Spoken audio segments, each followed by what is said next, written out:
Hello students, आज की class में हम स्टार्ट करेंगे metallurgy. Metallurgy is basically based on metal and non metal chapters. ये मेटल और नॉन मेटल को हमारे पास अर्थ से हमें कैसे एक्सट्रैक्ट करना है, कैसे हमें उन्हें फ्री स्टेट में लाना है, उस चीज से रिलेट करता है ये chapter. So metallurgy itself is an engineering branch जो हमें इन सब चीजों से डील करती है। तो लेट्स स्टार्ट विद मेटलर्जी होती क्या है और कैसे कैसे इसे करते हैं, कौन कौन से स्टेप्स इसमें रिक्वायर्ड है, क्या मेथड्स लगाते हैं, क्या टेक्निक होती है उनके पीछे। तो पहले हम बात करेंगे कि आपके पास ये जो मेटल और नॉन मेटल है ये बेसिकली हमें अर्थ से मिलते कैसे हैं। फर्स्ट ऑफ ऑल, मेटल्स जैसे हमें पता है कि बहुत ज्यादा रिएक्टिव भी होते हैं एंड कुछ बहुत ज्यादा लेस रिएक्टिव भी होते हैं। तो जो मेटल्स हमारे पास बहुत ज्यादा रिएक्टिव होते हैं they are in combined state, क्योंकि वो बहुत ज्यादा रिएक्टिव है तो वो आसपास के अदर एलिमेंट्स के साथ कंबाइन करके दे अटेन अ कंपाउंड वाला कॉम्पोजिशन। ठीक है, तो वो हमें कंबाइंड स्टेट में मिलते हैं रादर देन फ्री स्टेट। लेकिन जो एलिमेंट्स हमारे पास बहुत लेस इन रिएक्टिविटी होते हैं, जिनका रिएक्टिविटी बहुत कम होता है, like if you have like silver, gold, platinum वगैरह, इनकी क्योंकि एफिनिटी अदर एलिमेंट्स के लिए थोड़ी कम होती है तो ये आपको फ्री स्टेट में मिल जाते हैं। लेकिन जब ये चीजें हमें कंबाइंड स्टेट या फ्री स्टेट में मिलती हैं तो they are coming with earthy impurities. इनके साथ में बहुत सारा आपके पास अनवांटेड पार्टिकल अटैच्ड होता है। तो फर्स्ट ऑफ ऑल हमारे को जरूरी है कि हम वो अनवांटेड पार्टिकल को हटा दें। ठीक है, अगर कोई चीज कंबाइंड फॉर्म में है तो उसको कंबाइंड फॉर्म से हटाने के लिए, फ्री स्टेट में लाने के लिए भी आपको बहुत सारे प्रोसीजर्स करने पड़ेंगे। तो वो सब चीजें हम किसमें करते हैं, those thing come in metallurgy. ठीक है, and those processes are metallurgical processes. ठीक है, अब ये जो मेटल्स हमको या नॉन मेटल्स हमको मिलते हैं अर्थ के अंदर, ये हमें मिनरल्स की फॉर्म में मिलते हैं, like big lumps of rocks. ठीक है, जो हम माइनिंग वगैरह करते हैं, जो हमें रॉक्स वगैरह मिलती हैं, उनके अंदर ये कंबाइंड या फ्री स्टेट के अंदर होते हैं। Now these lumps of rocks are called minerals, जिससे आपके पास मेटल या नॉन मेटल को हम एक्सट्रैक्ट कर सकते हैं। लेकिन सारे के सारे मिनरल्स हमारे पास यूजफुल नहीं होते। मान लीजिए आपने थोड़ा सा एक टुकड़ा उठाया और उसमें कहा कि इसमें से मैं ये एलिमेंट एक्सट्रैक्ट कर लूं, तो ये बिल्कुल इनकरेक्ट स्टेटमेंट होगी, क्योंकि हर एक मिनरल से आप किसी भी एलिमेंट को एक्सट्रैक्ट नहीं कर सकते। तो minerals are basically big rocks जिसके अंदर आपके पास metals and non metals are present. But लेकिन वो मिनरल्स जिनसे आप किसी मेटल या नॉन मेटल को एक्सट्रैक्ट कर सकते हैं easily, those minerals are called ores. हो सकता है किसी मिनरल से हम किसी मेटल या नॉन मेटल को एक्सट्रैक्ट कर पाए, लेकिन वो मेटल या नॉन मेटल जो हम एक्सट्रैक्ट कर रहे हैं उसको एक्सट्रैक्ट करने में इतना कॉस्टिंग लग जा रहा है कि आपके लिए उतना बेनिफिट क्रिएट नहीं हो रहा है। तो जो ये चीजें हम करते हैं they should be economically beneficial also. Processes easy होने चाहिए, इकोनॉमिकल बेनिफिशियल होने चाहिए, तभी उस प्रोसीजर का कोई फायदा होता है, उस मेटलर्जिकल प्रोसेस का कोई आउटकम अच्छा निकलता है। ठीक है, तो फर्स्ट ऑफ ऑल हम इसमें देख रहे हैं कि मिनरल्स हमारे पास क्या होते हैं। Minerals are basically big rocks which have metal और नॉन मेटल इन देम। ठीक है, विच हैव मेटल और नॉन मेटल इन देम। इनके साथ में आपके पास कुछ अर्दी इंप्योरिटीज भी हो सकती हैं। और it is that mineral from which element can be extracted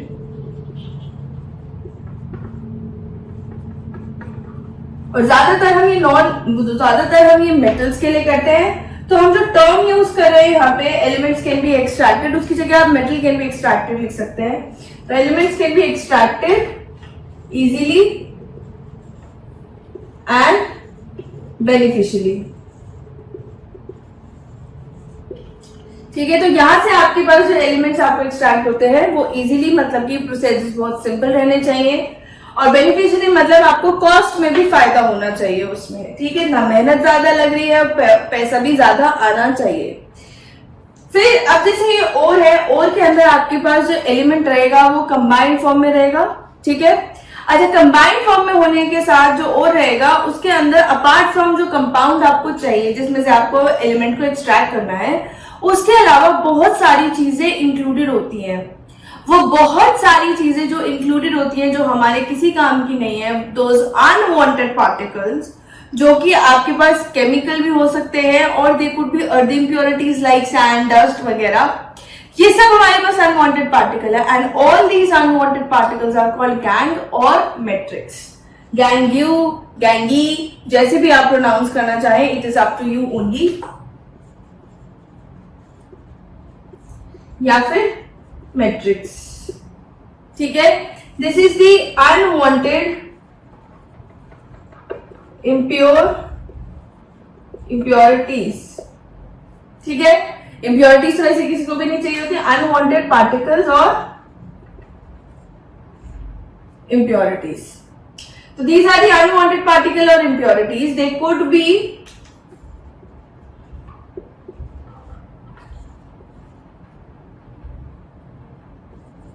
compound, chemical compound और अर्दी इम्प्योरिटीज। ठीक है, तो ये आपके पास कोई कंपाउंड भी हो सकते हैं और they could be any earthy impurity. तो इनको क्या करना होता है, हमारे पास जो मिनरल्स होते हैं, पहले हमें जो मिनरल्स मिल रहे हैं अर्थ से, उन्हें हमें क्या करना है, पहले हमें उनमें छांटना है कि और कौन सा है, कि भाई हमारे काम की चीज कौन सी है। फिर और छांटने के बाद हमें उसमें से क्या करना पड़ेगा, देखना पड़ेगा कि इसमें गैंग और मैट्रिक्स क्या है, क्या चीज हमारी अनवांटेड है जिसे हमें निकालना है। ठीक है, तो ये तीन चीजें आपको बहुत जरूरी है पहले जाननी फॉर एनी मेटलर्जिकल प्रोसेसेस, कि आप एक्सट्रैक्ट क्या करना चाहते हैं, what are the things you want to give up. After that हम क्या करते हैं, मेटलर्जिकल प्रोसेसेस लगाते हैं। ठीक है, तो हम मेटलर्जिकल प्रोसेसेस का सीक्वेंस लिख रहे हैं कि हम किस सीक्वेंस में इसको करते हैं।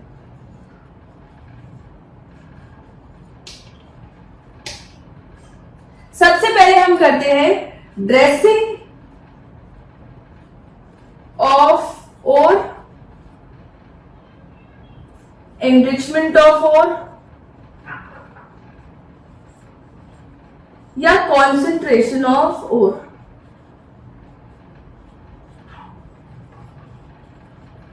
ये जो हमने ड्रेसिंग ऑफ और, एनरिचमेंट ऑफ और, कंसंट्रेशन ऑफ और लिखा है, कंसंट्रेशन ऑफ और, ये सबसे पहला स्टेप है जो हम मेटलर्जिकल प्रोसेसेस में करते हैं। इसमें हम क्या करते हैं, बेसिकली अनवांटेड पार्टिकल्स को रिमूव करते हैं। होता तो ऐसे है कि पहले ड्रेसिंग ऑफ और होगी, फिर एनरिचमेंट ऑफ और कंसंट्रेशन ऑफ और होता है, मतलब ये एक ही प्रोसीजर है सारे। लेकिन इसमें ड्रेसिंग ऑफ और होता है कि बिग लम्प्स ऑफ रॉक्स को आपने पहले छोटा छोटा कर लिया, क्योंकि अगर हम कभी किसी चीज को छोटा कर देते हैं तो हम उसका सरफेस एरिया इंक्रीज कर देते हैं, and more the surface area आपके पास रिएक्शन जो होती है वो ज्यादा प्रॉपर या ज्यादा बेटर हो सकती है।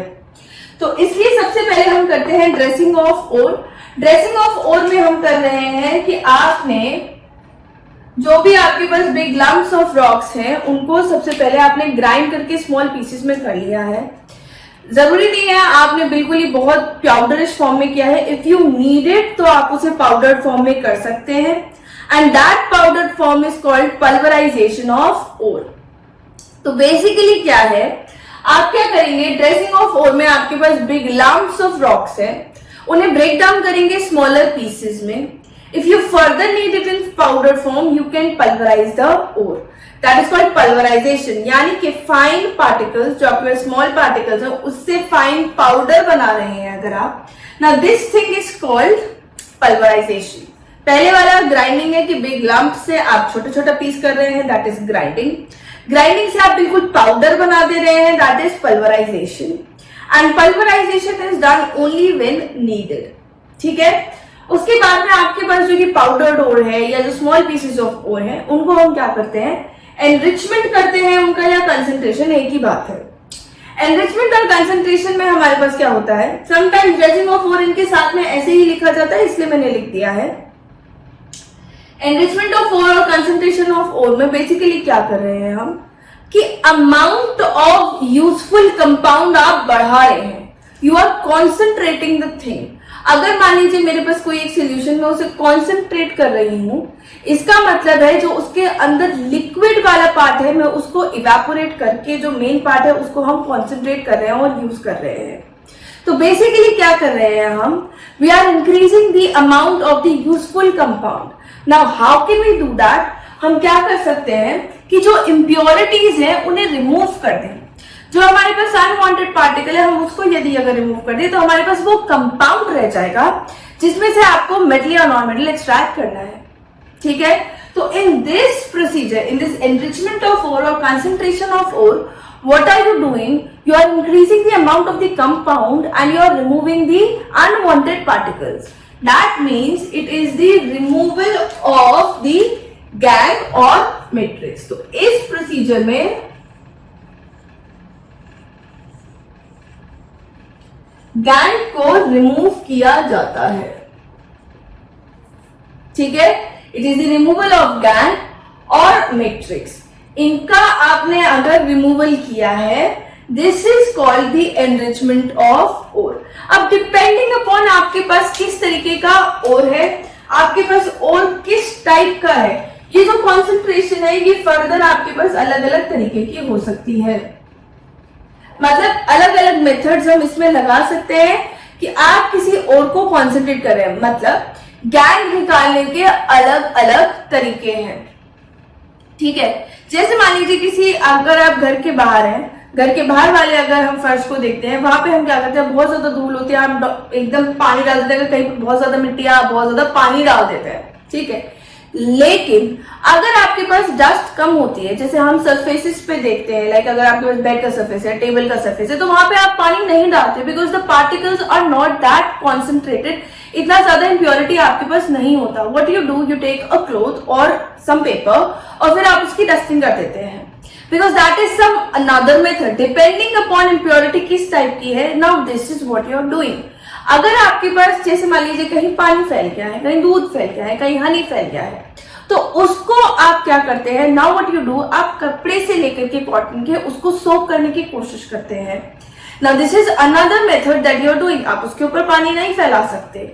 ठीक है, तो डिपेंडिंग अपॉन आपके पास किस तरीके की इम्प्योरिटी है, you are applying different methods to clean that. ऐसे ही हमारे पास किस तरीके का कंपाउंड है, किस तरीके का उसके अंदर इम्प्योरिटी या गैंग है, उसके बेसिस पे हम कंसंट्रेशन और एनरिचमेंट के अलग अलग मेथड्स लगाते हैं।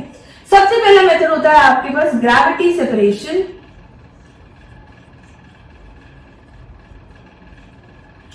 या फिर इसे कह लीजिए हाइड्रोलिक वॉशिंग, या फिर इसे कह लीजिए लेविगेशन। ये तीनों चीजें एक ही है, इन तीनों चीजों मतलब ये तीनों चीजें एक ही टाइप के प्रोसीजर के अलग अलग नाम हैं। ठीक है, तो ग्रेविटी सेपरेशन हम कब यूज करते हैं ये हम पढ़ेंगे। Right now I am just discussing the method के नाम क्या क्या होते हैं, कौन कौन से मेथड्स हमको पढ़ने हैं। Gravity separation, one is your magnetic separation,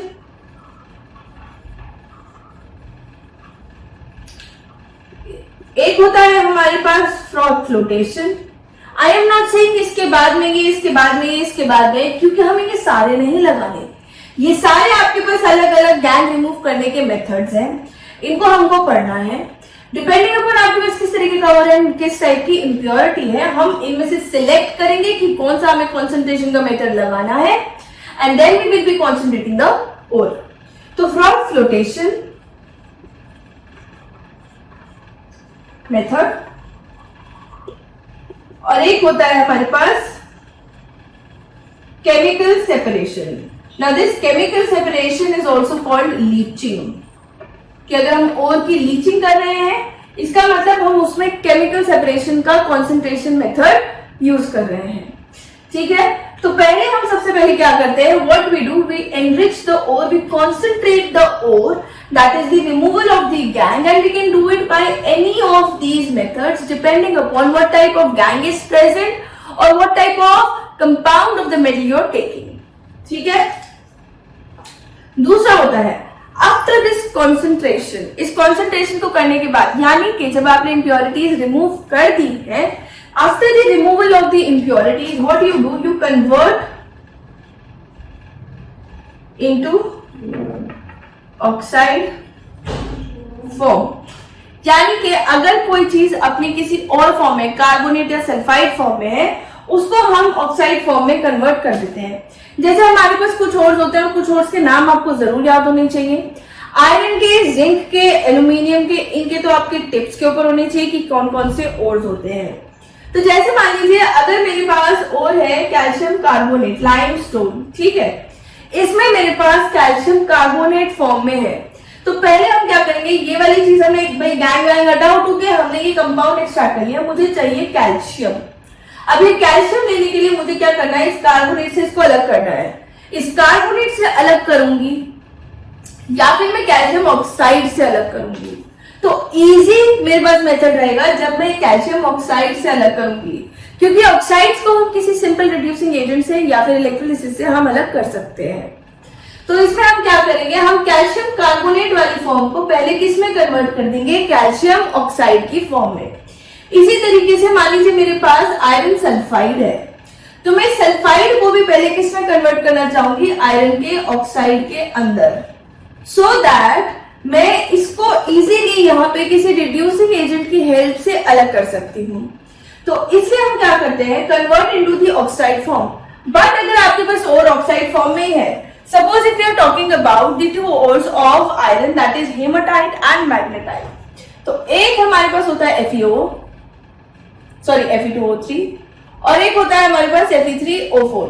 now they are already in their oxide form, तो आपको जरूरत नहीं है इस स्टेप को करने की. You can skip this step. ठीक, तो ये प्रोसीजर्स हम उसी हिसाब से लगाएंगे कि आपको नीड किसका है. फालतू पैसा वेस्ट नहीं करना है हमको. जो भी आपके पास जरूरत की चीज है उसके अकॉर्डिंग हमको इसको करना है.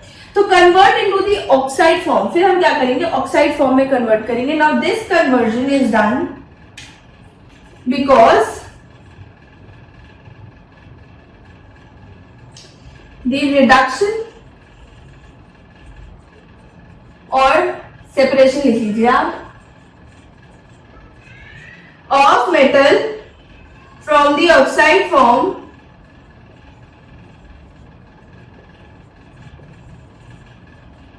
is easy in comparison to any other form.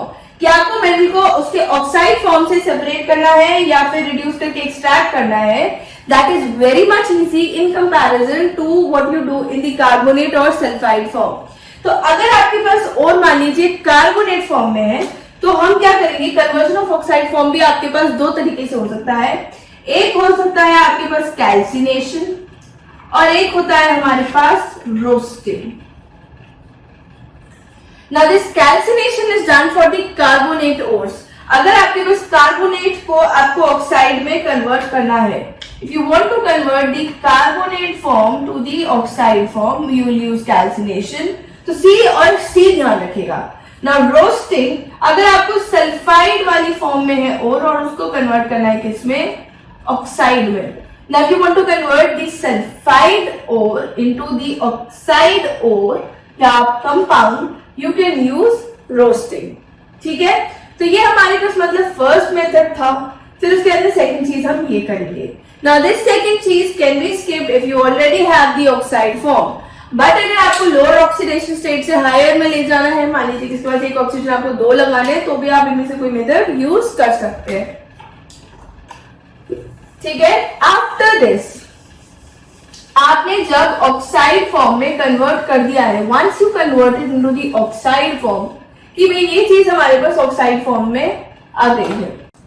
अब जो ये चीज है हमारे पास, ये ऑलरेडी ऑक्साइड फॉर्म में आ चुकी है. मान लीजिए मेरे पास Fe2O3 बन गया है. नाउ अब मेरा क्या पर्पस होना चाहिए कि Fe2O3 से मैं इस Fe को अलग कर दूं और इस ऑक्सीजन को अलग कर दूं. तो इसके लिए हम क्या करेंगे, हम थर्ड मेथड लगाएंगे, थर्ड प्रोसीजर करेंगे, दैट इज रिडक्शन. रिडक्शन वाले प्रोसीजर में हम करते हैं removal of oxygen from the element.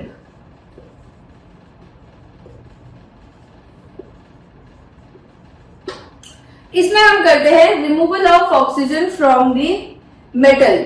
अब हम मेटल से ऑक्सीजन को अलग करना चाह रहे हैं। नाउ डिपेंडिंग अपॉन आपके पास किस तरीके का मेटल है जो कि अटैच्ड है ऑक्सीजन से, आप डिफरेंट टाइप्स के रिडक्शन मेथड्स यूज कर सकते हैं। जैसे आपके पास लोअर रिएक्टिविटी का है, मिडिल रिएक्टिविटी का है या हायर रिएक्टिविटी का है। If you have like lower reactivity, suppose अगर हम बात कर रहे हैं मरकरी के ऑक्साइड की, तो मरकरी के ऑक्साइड को अगर आप बहुत सिंपली अगर आप उसको हीट भी कर देते हैं तो भी मरकरी का ऑक्साइड में से मरकरी अलग हो जाता है और ऑक्सीजन अलग हो जाता है, ठीक है। तो this is called self reduction. अपने आप ही रिड्यूस हो रही चीज ओनली बाय हीटिंग। तो आप किसी रिड्यूसिंग एजेंट का इस्तेमाल कर ही नहीं रहे, you are not using any reducing agent. तो in this procedure it is called either self reduction or reduction by heating, या फिर आप इसे रिडक्शन बाय हीटिंग कर लीजिए सेल्फ रिडक्शन के लिए। हमारे पास एक और चीज है जिसे हम डिस्कस करेंगे। तो this is reduction by heating. For elements which are lower in reactivity series they can be reduce only by heating, ठीक है। दूसरा होता है आपके पास जैसे reduction, self reduction. Self reduction के केस में एलिमेंट अपने ही ऑक्साइड से अपने आप को क्या कर देगा, रिड्यूस कर देगा। आप किसी और रिड्यूसिंग एजेंट को यूज नहीं कर रहे हैं। Element itself is getting oxidised, element itself is getting reduced. तो अपने आप ही वो दूसरे को, अपने एलिमेंट को रिड्यूस कर रहा है। That is called self reduction, ठीक है। तीसरा होता है हमारे पास रिडक्शन बाय कार्बन। कार्बन एक बहुत अच्छा रिड्यूसिंग एजेंट है, कार्बन या फिर कार्बन मोनोऑक्साइड। तो इनसे हम middle of the reactivity series वाले एलिमेंट्स को रिड्यूस कर सकते हैं जिनकी कार्बन से रिएक्टिविटी कम है। तो आप ये मान के चलिए कि एल्यूमिनियम के नीचे कार्बन को पोस्ट करें रिएक्टिविटी सीरीज में। आप फर्स्ट करें कि एल्यूमिनियम के नीचे कार्बन होता है रिएक्टिविटी सीरीज में, और वहां पे आप क्या करें, वहां पे आप जिंक जैसे आयरन है इन सबको क्या कर देगा, कार्बन हमारा रिड्यूस कर सकता है। तो reduction by carbon and carbon monoxide, this is called smelting. इस प्रोसीजर को हम कहते हैं स्मेल्टिंग। कार्बन या कार्बन मोनोऑक्साइड से अगर आप रिड्यूस करते हैं, this is called your smelting, ठीक है। फिर फोर्थ वाला होता है हमारे पास जो हाई रिएक्टिविटी में है, थोड़े से मिडिल में ही आएंगे बस थोड़े से हाई रिएक्टिविटी में है, रिडक्शन बाय एल्यूमिनियम। वो एलिमेंट्स जिनके मेल्टिंग पॉइंट्स बहुत ज्यादा हाई होते हैं, तो इनके कार्बन के साथ करेंगे तो आपको बहुत ज्यादा एनर्जी लगानी पड़ती है। तो अगर हम उनकी रिएक्शन एल्यूमिनियम के साथ करते हैं, बहुत ज्यादा एक्सोथर्मिक रिएक्शन होती है, द एनर्जी गिवन इज आपके पास वो पूरी की पूरी कंपनसेट हो जाती है। तो this is called reduction by aluminium and these reaction are called aluminothermide reactions.